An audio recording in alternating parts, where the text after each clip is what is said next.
প্রায় ৫০ বছর পর মিলন হচ্ছে মা মেয়ের। মানিকগঞ্জের শিবালয়ে মা আম্বিয়ার কাছে ফিরছেন নরওয়ের দুলি ওলসেন। ১৯৭৬ সালে ১৭ বছরের আম্বিয়ার কোল জুড়ে আসে ছোট্ট দুলি।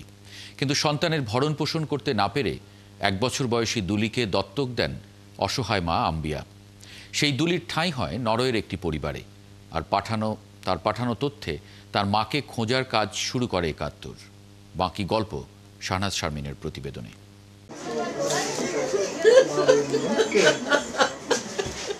মা আর মেয়ের এই অশ্রুসিক্ত মিলনে ঘুচল ৭,০০০ কিলোমিটার আর ২ মহাদেশের ব্যবধান। যেন এক হলো মানিকগঞ্জের মুক্তানগর আর নরওয়ের সোরফোল্ডে। মা মেয়ের এই বিচ্ছেদ ৫০ বছরের, আর মায়ের কাছে দুলির ফেরার তাগিদ প্রায় ৪০ বছরের।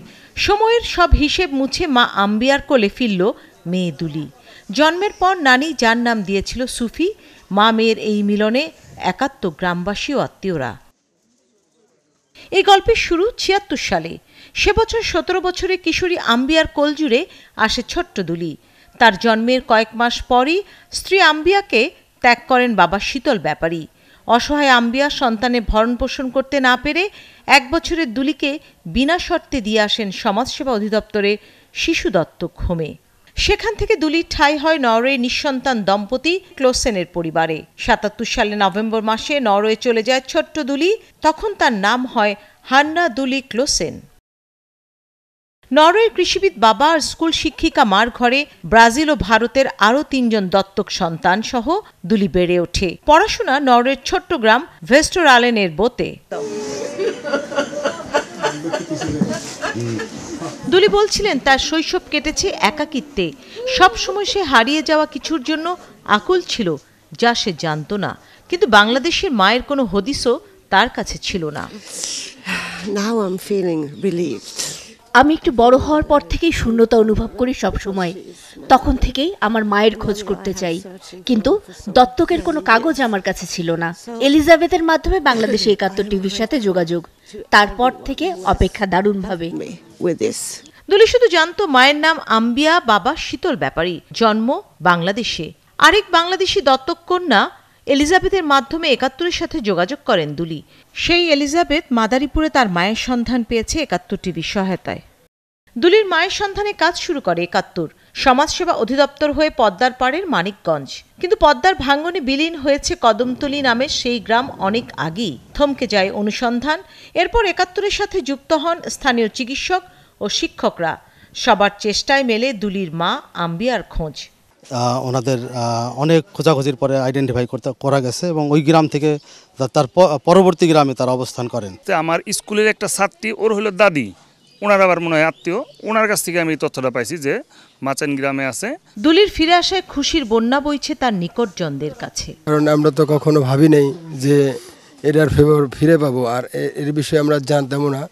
দীর্ঘ এই যে কয়েক বছর আগে আমার আম্মা বলছে, গত বছর একবার বলছে যে এরকম আমার তোমার একটা বোন ছিল, তো এরকম আমি তো ঢাকায় এতিমখানা দিয়েছিলাম।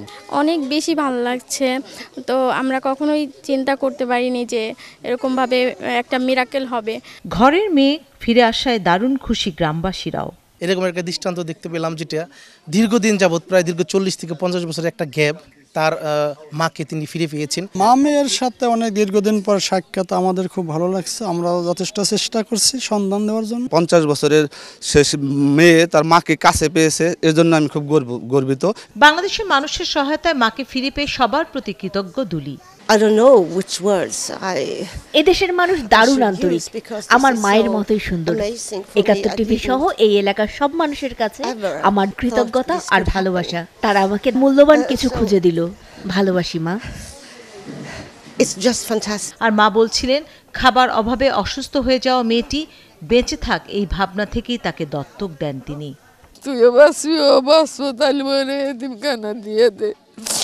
ও বাসুক, তুমি বাইসে থাক। তারপরে আমি তো আমার এই মামার হাতে যাই, তার এতিমখানা দিয়ে আসি। আমার তো একটা চাচা নাই, ভাই নাই, বাপ নাই, কেউ ছিল না। আমার পাশে খারাই না মানুষ ছিল না। অর্ধ শতাব্দী পরে মা মেয়ের এই মিলনে খুশি পুরো গ্রামবাসী। দুলি চান হারিয়ে যাওয়া বা তার মতো দত্তক নেওয়া সব শিশুরা ফিরে পাক শেকড়ের সন্ধান আর মায়ের আঁচল। কারণ দুলি জানে শিকড়হীনতার বেদনা কত গভীর তা কাউকে বোঝানো যায় না। অন্যদিকে আম্বিয়া খাতুন চান দুলির মতো সব শিশুরা ফিরে পাক মায়ের আশ্রয়। শাহনাজ শারমিন, ৭১, মুক্তানগর, শিবালয়, মানিকগঞ্জ।